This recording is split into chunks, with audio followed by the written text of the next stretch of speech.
नमस्कार, मैं हूं गीतू चौहान और सुबह के 9 बज रहे हैं। वक्त हो चला है एजेंडा एट 9 का। एजेंडा एट 9 में आज हम बात करेंगे देश की राजधानी में सियासी तापमान की, जो कि हाई है। दिल्ली विश्वविद्यालय बना टकराव का मैदान। सोशल मीडिया पर आईसा और एबीवीपी द्वारा जारी वीडियो में तरह तरह के मारपीट के दावे किए जा रहे हैं। सच क्या है? दिल्ली विश्वविद्यालय एक बार फिर छात्र संगठनों की सियासी जंग का अखाड़ा बनता दिख रहा है। सोशल मीडिया पर लेफ्ट समर्थित छात्र संगठन आईसा और एबीवीपी के तीखी बयानबाजी और आरोप प्रत्यारोप का दौर जारी है। एक वायरल वीडियो में एक छात्रा दावा कर रही है कि उसे इसलिए पीटा गया क्योंकि वो ब्राह्मण है। वहीं आईसा ने अपने आधिकारिक इंस्टाग्राम हैंडल से वीडियो जारी कर आरोप लगाया है कि उनकी डीयू सचिव अंजलि पर हमला किया गया।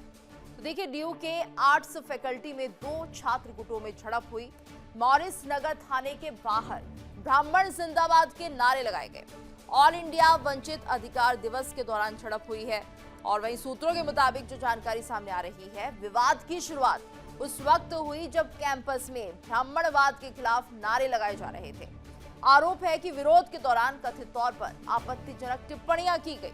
सामने खड़ी एक छात्र द्वारा विरोध जताने के बाद धक्का मुक्की और मारपीट की स्थिति बन गई। तो मामला यही नहीं थमा। मॉरिस नगर थाने के बाहर भी दोनों संगठनों के समर्थकों की भीड़ जुटने की खबर है। आईसा का आरोप है कि एबीवीपी समर्थकों ने धमकी भरे नारे लगाए, जबकि एबीवीपी की ओर से भी पलटवार किया जा रहा है। आखिर कैंपस की राजनीति किस दिशा में जा रही है? सच क्या है? मारपीट, उकसावे या सियासी नैरेटिव की लड़ाई? तो डीयू में बवाल की इनसाइड स्टोरी का जिक्र कर रहे हैं। डीयू आर्ट्स फैकल्टी के गेट पर यह बवाल हुआ। लेफ्ट विंग यूट्यूबर से उसकी जाति नहीं पूछी गई है, ये कहा है। वहीं यूजीसी के समर्थन में लेफ्ट विंग के छात्र एकत्रित हुए। कुछ यूट्यूबर्स से लेफ्ट विंग के छात्रों की बहस होती है, तो मौके पर राइट विंग के भी छात्र पहुंच गए। दोनों पक्षों के बीच धक्का मुक्की और मारपीट हुई है। बाद में दोनों पक्ष के छात्र मॉरिस नगर थाने पहुंचे। राइट विंग ने कहा यूट्यूबर से जाति पूछकर प्रताड़ित किया गया है। देखिए, पूरा ये विवाद जो है इस वक्त सामने आ रहा है। डीयू में क्या हुआ ये भी हम समझते हैं। डीयू के आर्ट्स फैकल्टी में 2 छात्र गुटों में ये झड़प हुई थी। मॉरिस नगर थाने के बाहर ब्राह्मण जिंदाबाद के नारे भी लगे। तो ऑल इंडिया वंचित अधिकार दिवस के दौरान ये झड़प हुई है। तो वहीं जिस तरह से हम देख रहे हैं, डीयू आर्ट्स फैकल्टी के गेट पर ये पूरा बवाल हुआ। ऐसे में लेफ्ट विंग की तरफ से अगर हम समझा जाए तो यूट्यूबर से उसकी जाति नहीं पूछी गई, ये लेफ्ट विंग का कहना है। यूजीसी के समर्थन में लेफ्ट विंग के छात्र एकत्रित हुए थे, यानी कि सपोर्ट किया जा रहा था यूजीसी को, और इसके लिए लेफ्ट विंग के जो छात्र थे वो एकत्रित होते हैं। वहीं कुछ यूट्यूबर्स से लेफ्ट विंग के छात्रों की बहस इस दौरान हो जाती है।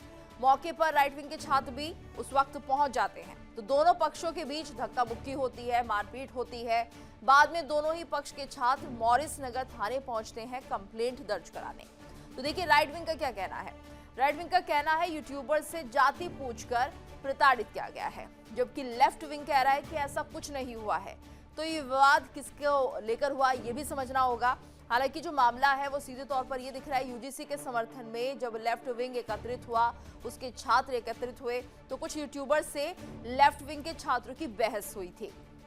और जिस तरह से यूजीसी को लेकर माहौल गरमाया हुआ है, ऐसे में डीयू में भी हम देख रहे हैं कि इस मुद्दे को लेकर किस तरह से बंटवारा होता हुआ दिखाई दे रहा है, सोच का बंटवारा। और एक तरह से जिस तरह से हम देख रहे हैं, कुछ यूट्यूबर ने जिस तरह से लेफ्ट विंग के छात्रों के साथ बहस की, तो ये समझा जाए कि इसी को लेकर ये पूरी चर्चा थी, ब्राह्मणवाद को लेकर चर्चा थी। और ऐसे में ये पूरी तरह से कह सकते हैं मारपीट में बदल गई, धक्का मुक्की में बदल गई। वहीं राइट विंग ने कहा कि इसमें आप जाति पूछने के बाद हमला करते हैं, और वहीं लेफ्ट विंग इसको नकारता है। चलिए रुक कर लेते हैं, हमारे गेस्ट, हमारा पैनल जुड़ चुका है। अमित तिवारी जी बीजेपी के नेता हमारे साथ जुड़े हुए हैं। गौतम कुमार छात्र हैं जेएनयू के, हमारे साथ जुड़े हुए हैं। राहुल तालान जी जुड़े हैं, राजनीतिक विश्लेषक हैं। आप सभी का बहुत बहुत स्वागत है इंडिया डेली पर। तो देखिए, पूरा ये जो मामला सामने आया डीयू में, पहले तो स्थिति को थोड़ा समझ लेते हैं। हमारे साथ गौतम कुमार जी जेएनयू के छात्र भी जुड़े हैं। गौतम जी, आपसे पहले समझना चाहेंगे पूरा मामला आपको क्या लग रहा है, जरा बताइए। नमस्कार। यहाँ तक मुझे लगता है ये छात्र जो कैंपस दिल्ली यूनिवर्सिटी से जो खबरें आ रही है, अगर इसको गौर से तहकीकात किया जाए तो एक छात्र राजनीति में जहाँ तक सोशल मीडिया के नैरेटिव के अकॉर्डिंग तो ऐसा जो स्टूडेंट यूनियन है लेफ्ट का, उनके द्वारा जो ब्राह्मणवाद के खिलाफ जो नारे लगाए जाते हैं, ये कल की बात नहीं है, ये परसों की बात नहीं है, हर बात पे इनको द्वारा इस तरह की जातिगत टिप्पणियां किए जाते हैं। हम्म। वही एक विंग है जो जेएनयू में भी तिलक तराजू और तलवार मारो इनको जूते जाए, जैसे नहीं, आप तमाम ये कह रहे हैं पुराने लेफ्ट मुद्दे विंग के जो लोग हैं जातिगत टिप्पणियां करते हैं। हाँ हम्म। मैं बता रहा हूँ, वही लोग एक विंग है जो और ये किसके जेएनयू लिए, में भी अगड़ी जाति या पिछड़ी जाति के लिए? ये जनरल कास्टों के लिए है, लगाया जाता है। जी। और दूसरी बात जो है और जब हम दूसरी पहलू को देखें, तो जो यूट्यूबर को जिनके बारे में आपने मेंशन किया, जी। अगर उनके आप सोशल मीडिया हैंडल को देखते हैं, तो उनमें भी एक जातिगत अभिमान जो बोलते हैं, उनके सोशल मीडिया हैंडल पर देख सकते हैं। तो जहां तक मुझे लगता है कि एक छात्र राजनीति का यह सफलता है कि हम अपने वैचारिक जो होता है अपना बोझ को छोड़कर जातिगत टिप्पणी पे उतर गए। बिल्कुल ठीक है। चलिए अमित तिवारी जी का रुख कर लेते हैं। अमित जी देखिए, आपसे भी हम समझना चाहेंगे, यूजीसी को लेकर पूरा बवाल है। यूपी में यूजीसी का जो लॉ है, सीधे तौर पर ये माना जाए जो जनरल कैटेगरी के छात्र हैं, क्या उनके लिए कोई अधिकार नहीं होंगे, या फिर सिर्फ एक वर्ग को खुश करने के लिए इस बिल को लाया गया? हालांकि इसका विरोध बहुत ज्यादा हुआ, अब तो सुप्रीम कोर्ट में पूरा मामला तय होगा, लेकिन फिलहाल क्या समझा जाए, क्या जनरल कैटेगरी सुरक्षित नहीं है? और यहाँ पर जिस तरह से बात सामने आ रही है कि जो लेफ्ट विंग के नेता हैं वो जातिगत टिप्पणी करते हैं, और ऐसे में जनरल कैटेगरी के लिए क्या कुछ बचता है? ना तो वो कहीं शिकायत कर सकते हैं, ना अपने हकों की आवाज उठा सकते हैं, और इसी को लेकर ये पूरा विवाद हुआ डीयू में। गीता जी, सर्वप्रथम तो आज महाशिवरात्रि है, उसकी आपको, आपके दर्शकों को और पैनल में मौजूद सभी पैनलिस्ट को बहुत बहुत शुभकामनाएं। देखिए, जिस तरीके से ये पूरे के पूरे यूजीसी प्रकरण को लेकर अभी चूंकि मामला सुप्रीम कोर्ट में है, तो निश्चित तौर पर इस पे बहुत ज्यादा कोई बातचीत तो नहीं हो पाएगी, लेकिन जिन मुद्दों को लेकर हुआ ये पूरा का पूरा प्रकरण शुरू हुआ था, उसको सुप्रीम कोर्ट ने ऑन होल्ड डाल दिया है। सुप्रीम कोर्ट ने ही कहा था कि इस पर एक कानून बनाया जाए, और ये सरकार का कोई कानून है नहीं। पहली चीज मैं स्पष्ट कर दूं, ये यूजीसी का एडमिनिस्ट्रेटिव ऑर्डर है। तो यूजीसी का पहले सुप्रीम कोर्ट के ही दिशा निर्देश के दौरान ये ऑर्डर को पास किया गया। अब सुप्रीम कोर्ट ने ही इस पर हॉल्ट लगाया है, तो हमें इंतजार करना चाहिए सुप्रीम कोर्ट के ऑर्डर का कि अभी जब नेक्स्ट सुनवाई होगी तो उसमें सुप्रीम कोर्ट क्या कहता है, पहली बात। पर दूसरी बात, देखिए, यूनिवर्सिटी जो एक रचनात्मक जगह जहां होना चाहिए, जहां से इनोवेशन निकल के आना चाहिए, आइडियाज निकल के आना चाहिए, वहां से जेएनयू एक बहुत ही, मैं कहता हूं कि एक बैड लाइट में है, क्योंकि वहां से भारत तेरे टुकड़े होने के नारे निकलते हैं, ब्राह्मणवाद से आजादी के नारे निकलते हैं, फिर से हर घर से अफजल निकलेगा ऐसे नारे निकलते हैं, मोदी तेरी कब्र खुदेगी ऐसे नारे निकलते हैं। तो इन सब चीजों का अब बहुत ज्यादा नहीं रह गया, क्योंकि आज का जो जेंजी है और जो यूनिवर्सिटीज में जो पहुंच रहा है वो बहुत ही जागरूक है। अगर आप देखेंगे तो जो यूट्यूबर वहां पर गई, उन उनसे भी जब पत्रकारों ने बाद में ये जब उससे उनसे इंटरव्यू लिया गया, अन्य चैनलों पर इंटरव्यू उनके चल रहे थे, तो आपने देखा उन्होंने पूरा एक्सप्लेन किया पूरे सिनेरियो को, जिसमें कहीं भी किसी जाति का कोई ये नहीं था। लेकिन जब जो लोग वहां पर प्रोटेस्ट कर रहे थे, उन्होंने स्पेसिफिकली उनकी जाति पूछी, और उनकी जाति पूछने के बाद उनके साथ जो कुछ भी हुआ, तो ये बहुत ही निंदनीय है, शर्मनाक है, इसका संज्ञान तो लिया जाना ही चाहिए।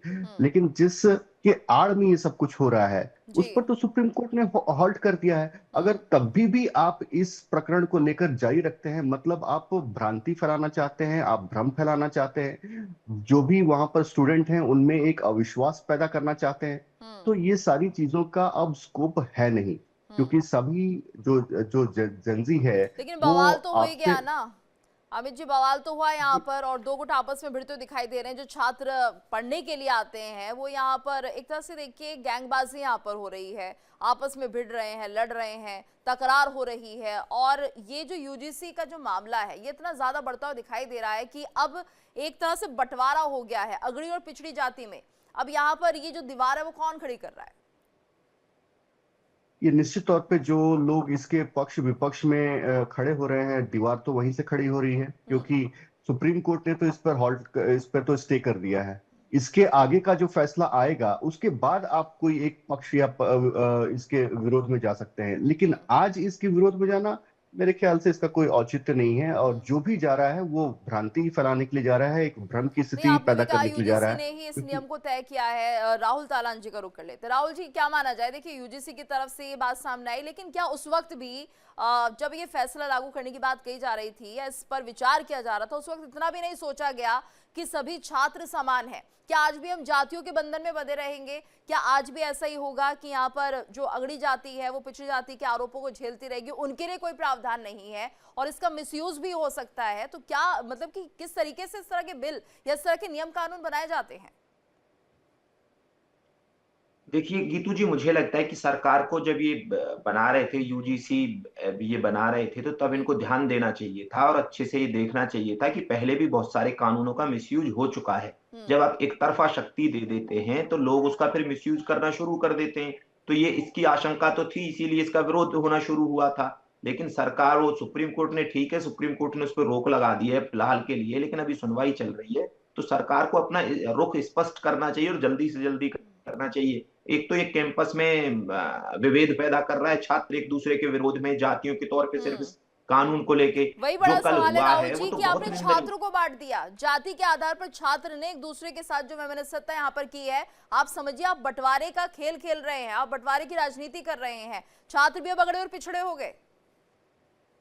बिल्कुल, देखिए हर कोई पढ़ा है, हर कोई यूनिवर्सिटी में गया है, सबने कैंपस लाइफ जी है, तो सबको पता है कि वहां ऐसा कुछ होता नहीं है। वो जब नौकरी के लिए लोग फॉर्म भर रहे होते हैं, वो भी गवर्नमेंट जॉब के लिए जब फॉर्म भर रहे होते हैं, बहुत सारे लोगों की कास्ट तो तब पता चलती है कैंपस में कि ये इस कास्ट से, इस कास्ट से, जब वो लाभ लेने की कोशिश करते हैं। तो नहीं तो कैंपस में तो ऐसा होता नहीं है कुछ भी। छात्र एक दूसरे के साथ घुल मिल के रहते हैं। वो ठीक है कि अपनी विंग हो सकती है, कोई आइसा का है, कोई लेफ्ट का है, लेकिन जो कल हुआ है वो बहुत निंदनीय है कि एक किसी भी यूट्यूबर को या पत्रकार को, या पत्रकार छोड़ दीजिए, एक महिला के साथ आप इतनी अभद्रता कर देंगे कि उसको 50 लोग घेर लेंगे, और उसके जो नारे लग रहे थे, जो उसके साथ बदतमीजी हो रही थी। देश का भविष्य है ये माना जाए, ये एक ऐसी नींव रख रहे हैं जिससे कि हम ये माने कि जो हमारा भारतवर्ष है वो आगे बढ़ता हुआ दिखाई देगा, विकास के पथ पर रहेगा। इनकी सोच यहाँ पर दिख रही है, जाति को लेकर इनकी सोच दिखाई दे गई है, किस तरह से अपना टेम्पर लूज कर देते हैं। यानी कोई भी जो बात थी वो चर्चा के साथ समाधान पर लाई जा सकती थी, लेकिन हाथापाई, मारपीट, ये समझिए राहुल जी। देखिए हुआ क्या है कि एक तो लेफ्ट लिबरल बस कैंपस, 2-3 कैंपस में रह गए, तो इनकी जो पीड़ा है वो नजर आती है। तो लेफ्ट लिबरल ने जो कल किया है, या लेफ्ट की विंग ने जो किया है, उनको वो पीड़ा है कि वो राजनीतिक तौर पे देश ने उनकी विचारधारा को बिल्कुल नकार दिया है। वो कहीं राज्यों में है नहीं, थोड़े बहुत केरल में बचे हुए हैं, मुझे लग रहा है वहां से भी जल्दी इनकी सफाई हो जाएगी। बंगाल से सफाई हो चुकी है इनकी। बाकी और जो नॉर्थ ईस्ट में जो थोड़ी बहुत इनकी वो थी, बचा हुआ था गढ़, वो भी सब त्रिपुरा विपुरा चले गए इनके हाथ से। तो उसकी जो पीड़ा है वो नजर आती है। ये सिर्फ लेफ्ट लिबरल, इसमें अर्बन नक्सल भी थे, ऐसा थोड़ी कि सिर्फ लेफ्ट लिबरल थे। गुंडागर्दी नहीं तो होनी चाहिए। बिल्कुल, मेरे साथ में संवाददाता रजनीश शर्मा भी जुड़ गए हैं। रजनीश, देखिए जो पूरा मामला सामने आया, दिल्ली यूनिवर्सिटी में ब्राह्मणवाद जिंदाबाद के नारे लगाए गए हैं और जाति पाति को लेकर जिस तरह से अक्सर सवाल भी उठते रहते हैं, लेकिन यहाँ पर तो देखिए स्टूडेंट्स के बीच ही जातिगत मामले सामने आते हैं और नौबत मारपीट तक पहुंचती है।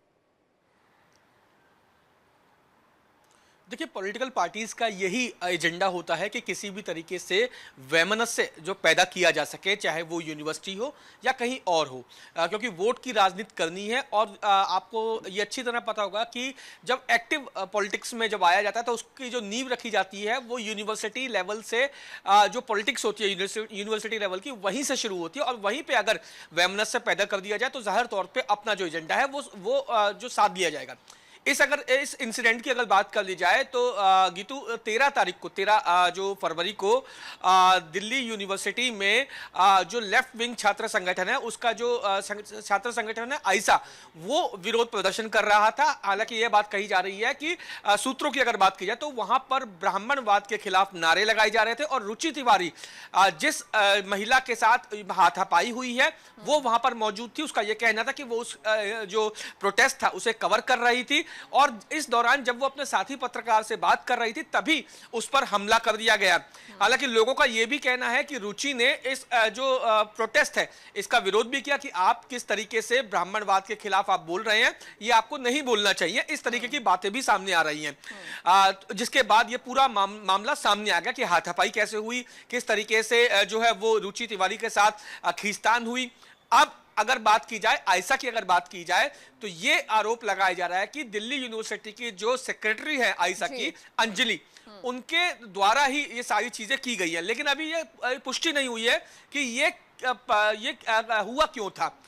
पुलिस का ये कहना है कि वो अभी इस पूरे मामले की जांच कर रही है कि आखिर क्यों ऐसी चीजें पैदा हुई जिसके चलते यूनिवर्सिटी का जो माहौल है वो खराब करने की कोशिश की गई थी।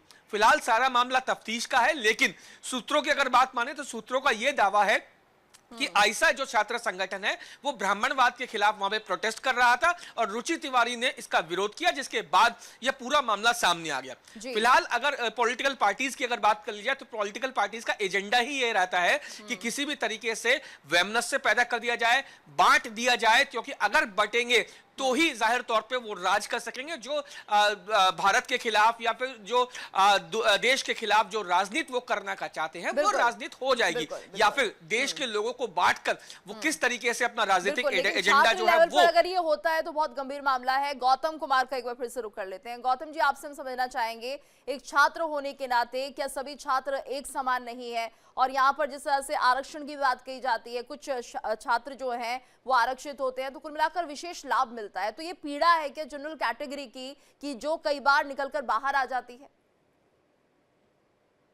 मैम, सबसे पहले हम जहाँ एक छात्र होने के नाते मुझे लगता है कि एक जब हम यूनिवर्सिटी में आते हैं जहाँ हमें चाणक्य की नीति पढ़नी चाहिए, वहाँ पे आज यूजीसी के एक लाने की वजह से आज छात्रों की भी जातिगत राजनीति पढ़ी जा रही है। और आपने बोला, और ये जो बार बार जो कल जो आपने देखा होगा कि ब्राह्मणवाद के खिलाफ जो नारे लगे या ब्राह्मणवाद के सपोर्ट में नारे लगे, ये कहीं ना कहीं एक अंदर का भाग है पिछला जिस देश में एससी एसटी के खिलाफ। अच्छा गौतम जी, आप जिस तरह से स्टूडेंट हैं, आप भी देखते होंगे, क्या आपको ऐसा लगता है ब्राह्मणवाद क्या अभी यूनिवर्सिटीज में दिखाई देता है? किसी कॉलेज में छात्र आपको ऐसा लगता है कि ब्राह्मणवाद करते हुए नजर आते हैं, या सिर्फ ये माहौल बनाने की कोशिश है?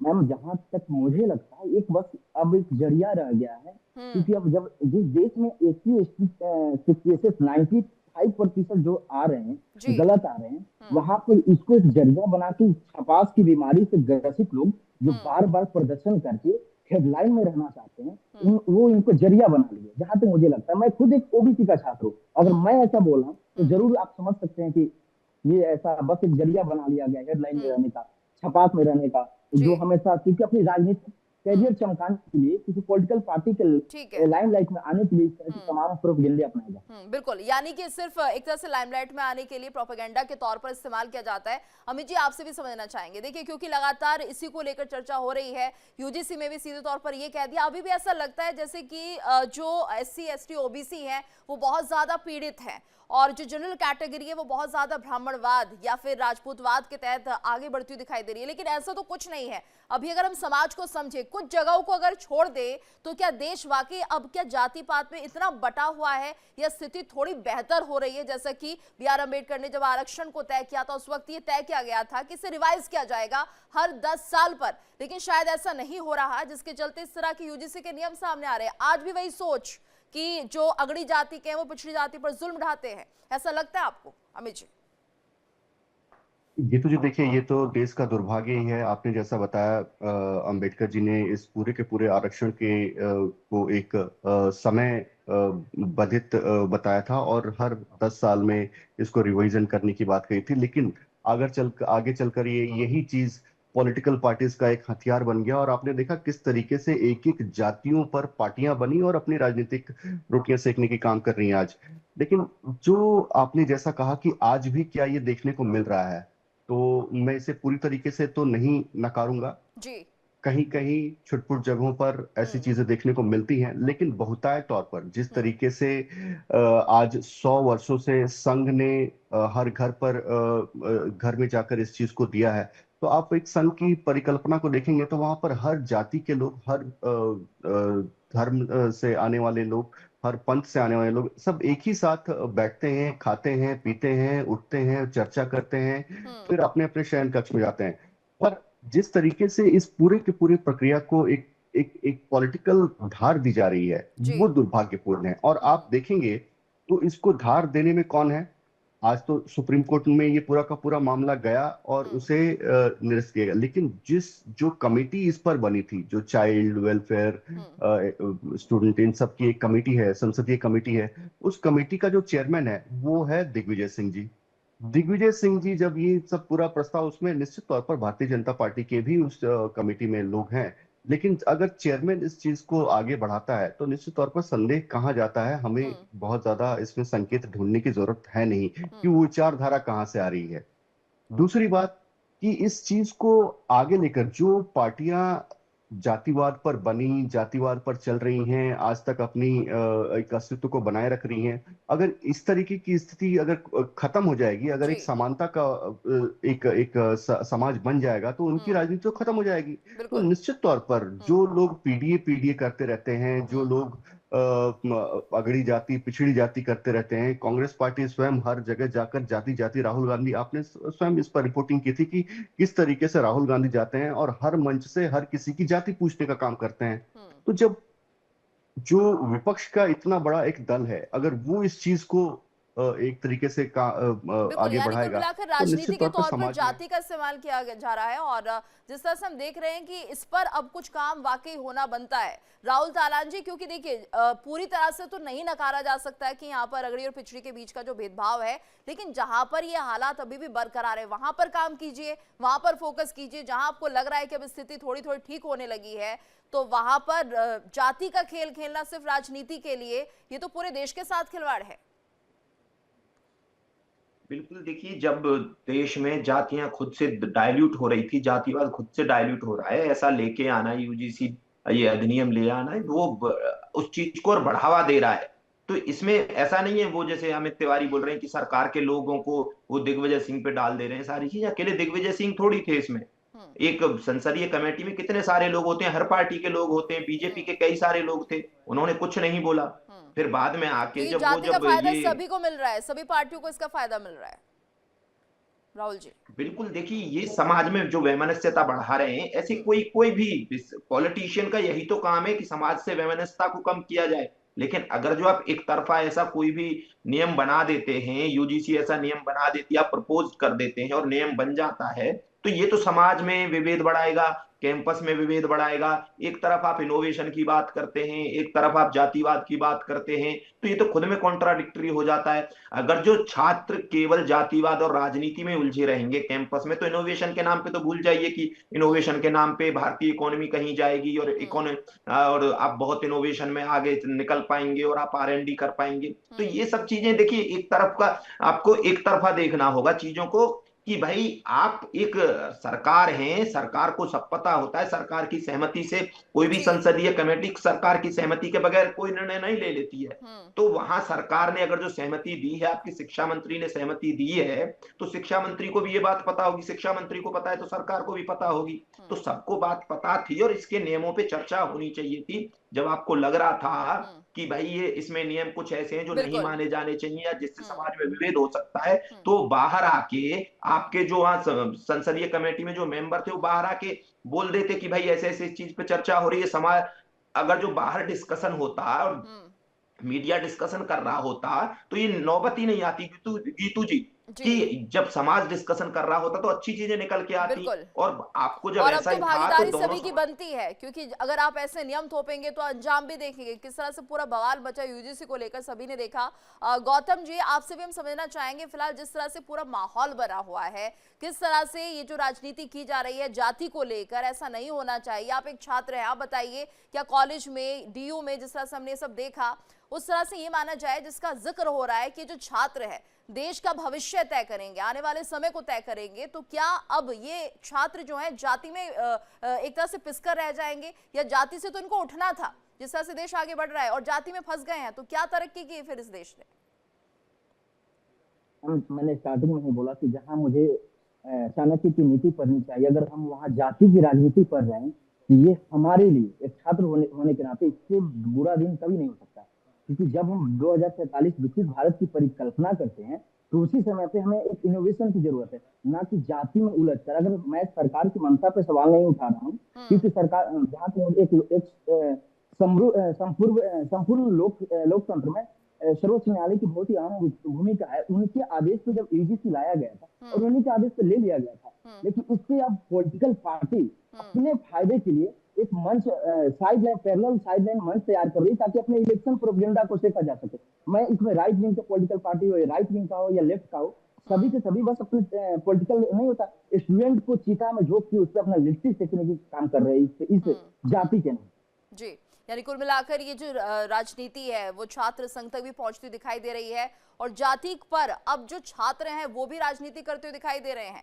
ये जो बांटने की राजनीति है वो नहीं होनी चाहिए, इस पर काम करना होगा, सोचना होगा और जिस तरह की ये छोटी राजनीति जाति को लेकर की जा रही है कम से कम उससे ऊपर उठना चाहिए। धन्यवाद करना चाहेंगे आप सभी का हमारी इस चर्चा में जुड़ने के लिए।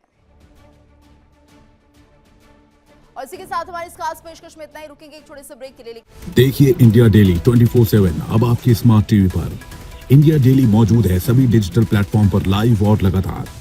इंडिया डेली 24/7 हर दिन राष्ट्र को समर्पित।